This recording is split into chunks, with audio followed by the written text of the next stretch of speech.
So his journey started out with me being a stupid book nerd who doesn't know any better. It started out with Who Hired Roger Rabbit, and it turned into Who Censored Roger Rabbit. I'm going to talk about it all in this 3-part series that I'm going to do on Who Framed, Who Censored, and a cut comparison. Now, since that bit was awful, hey, I'm that Stone Kid, and today we're looking at Who Censored Roger Rabbit, written by Gary K. Wolfe, and it's unfair that that guy has a name so cool and I'm stuck with Alex Stone. So, it's one of my favorite books of all time. I really like it. And just a little bit about the story. Well, you look at that segue. So, it's all about Eddie Valiant, private investigator, and he's hired on by a toon, that's what they're called, named Roger Rabbit, clearly. And toons are treated like second-class citizens, and it's kind of a metaphor for racism. That's what I'm going to talk about later. So, he hires him to see why his producers won't give him his own strip. He works for the DeGreasy brothers, Rocco and Dom DeGreasy. They're like business tycoons or whatever. And they said they would give him his own strip, which is not true. So he hires him to figure it out. And it eventually turns into not just Who Hired Roger Rabbit to Who Censored Roger Rabbit. Somebody kills Roger Rabbit. And it goes through the whole thing of Eddie Valiant interviewing people she's worked with, such as Rocco DeGreasy, Dom DeGreasy, his bosses, and Baby Herman. I'm going to put him right there because he's hilarious. He's a baby who smokes cigars. It's really funny. And also his ex-wife, Jessica Rabbit, and his producer, Carol Masters. Not really producer, photographer, I should say, because they work on comic strips, not cartoons. So eventually he dies. And also Rocco DeGreasy dies. And could you tell who killed Rocco DeGreasy? Just let that sink in for a moment. Yes, it's Roger, because he said he threatened him at a photo shoot. He threatened to hit him with his lunchbox. So yeah, and then he threatened to kill him. So it keeps going on, and then eventually turns into a forgery scheme with Carol Masters, Roger Rabbit's producer. And by the way, Rocco doesn't die. He technically does, because toons can do something called a doppel, which they can basically duplicate and clone themselves only once, where they shoot mental energy into another place. So there's the original Roger Rabbit who died, and then there's this doppel that will last 48 hours. So him and Valiant have to find out who killed Roger Rabbit, or who censored Roger Rabbit. Yeah, so that's a whole gamut of it. And then it turns into the tea kettle mystery. Yes, one of these. Not quite like this, but like, it's still a tea kettle.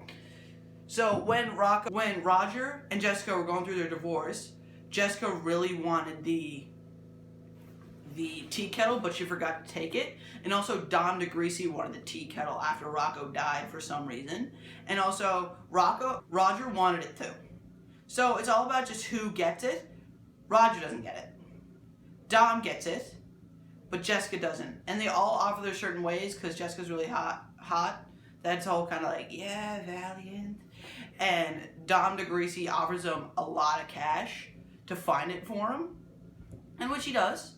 And it finds out that Rocco and Dom DeGreasy were toons the whole time, but they used a tea kettle, which was a genie that also killed the original Roger Rabbit. And yeah, that's a part of the story. It's tea kettle mystery. Tea kettle. And when Dom actually gets the tea kettle, he summons the genie, which shoots him. So, Dom's dead, Rocco's dead, Roger's dead. There's a lot of people dying in this. So then Valiant also has a standoff with friggin' the genie. I forget his name. He had a weird name. And the only way to kill him was to beat him in a fist fight. A genie. Yeah, surprisingly he wins. And then you would have to drop him an ace into the ocean, salt water. But in Dom's office, he notices there's a saltwater fish tank. So eventually he's like, say that Dom killed Rocco. And he does. He gives a suicide note appears in Valiant's hand, which he was going to give to the dead Dom, to say that it was basically just him confessing that he killed Rocco over a business deal. And then he throws him in the fish tank, saltwater fish tank, and he friggin' disintegrates. So yeah, that's just the story. And the writing it just seems so fresh, and it seems something that I've never seen before. It's told through the first-person perspective of Eddie Valiant, private investigator, and I like how he's seen through everything that we see. He doesn't know everything, and since stories interlock, because this is a classic noir, that he learns things as we learn things, and he doesn't know who's doing it, and we don't know who's doing it. That's why I need to keep reading it. That's why I kept reading it. I thought it was great. And so, yeah, Gary K. Wolfe really, really, really uses well the fact that toons are treated like second-class citizens. There was a part of the book that I shouldn't remember, but I did. It was about a toon gorilla, female gorilla, this is like plays into the part, and she was put on a football team, and on how every single human on Earth would be so angry that a toon gorilla would be on a football team. And also how toons built the Great Wall of China and no humans did. So they always get treated like second-class citizens. So also, the fact that sometimes photographers don't get their own credit. Like there was this forgery scheme with Carol Masters, the photographer, and she didn't get full credit for what she was doing. So she said, Shaggy, why not? Stole her own work, like stole, and kept selling it and selling it.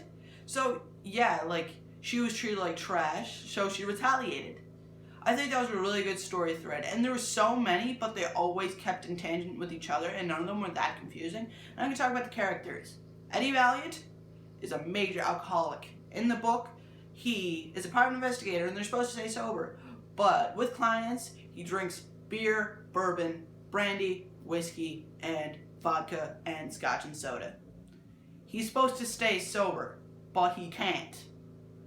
And he just kind of seems like a good private detective overcoming a booze problem. Well, he's not trying to help it, unlike the movie, but yeah. And he also hates toons for some weird reason, even though he has to work with them. It's kind of weird, and it's not really explained. And also Jessica Rabbit. Jessica Rabbit's there just to only act like Roger Rabbit's ex-wife. And another reason for Valiant to decide who he's going to give the tea kettle to, either her or Dom DeGreasy. And also Roger Rabbit. He's a lying little snake, that's what he is. He lied the whole time to Valiant about literally everything he did, about his relationship with Jessica and his relationship with Rocco and Dom. So when he died, I was like, yeah. But he is still a prominent character throughout with his doppel. His doppel starts to disintegrate. And what's kind of funny? I wanted him to. And what's weird is Valiant kind of grew with toons. He grew alongside Roger. Like he had a poker game, right, with a bunch of other toon-hating people. And Roger just kind of came in like, what are you at, boys? What are you doing? And all the guys left. And Valiant was like, no. He's just staying with me for a little bit. He's a good guy. But he never really blamed Roger for coming in at the worst possible time. He never really blamed Roger for being a toon, even though he secretly hated toon. So he kind of grew along with it. And Baby Herman, you don't see a lot of him. He's just kind of there to give a testimony. Carol Masters, she's there just kind of act like the forgery subplot. Rocco's like a smooth-talking business guy who eventually dies because Roger's an absolute wacko. And Dom is like the fat business partner who scares everybody. Like, that's one of the reasons Dom was hated, because he would treat other toons like trash. Not like trash, but like he would make them respect him, even though he didn't really deserve it because he was a fat weirdo. And also the writing about the book. The writing fit every character perfectly. Like, Dom DeGreasy is a fat, bloated weirdo. And he was trying to but he was trying to reach his hand up into a vending machine and grab a chocolate bar while Valiant was kind of, like, cross-examining him. And his hand got stuck.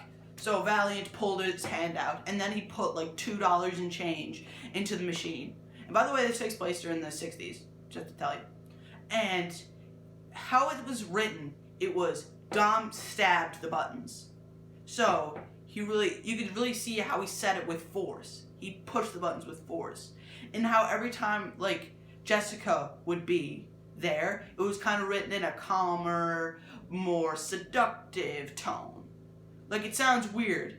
It sounds really weird. Now, Eddie, who's there all the time, he was kind of written as hard case private detective, which they wrote it very well. And with Roger there, he kind of acted as he kind of wrote it as a kind of half evil, half good person that Valiant had to work with to solve his murder. So the writing in the book perfectly encapsulated each one of these characters perfectly, which I don't see a lot of books do. And also, the cover I thought was really cool. I found the cover that I listened to. I'm going to put it right here. And I just loved how it kind of shows the whole cartoon world. This takes place in LA. And another cool little fact is when toons talk, they have word balloons. They don't actually talk, they just have word balloons and they talk through that. Well, exception to Jessica, who could suppress her balloons and talk normally because she's a humanoid toon. So yeah, that's really all I got to say about this noir masterpiece. I'm that Stone Kid, and goodbye. Ha!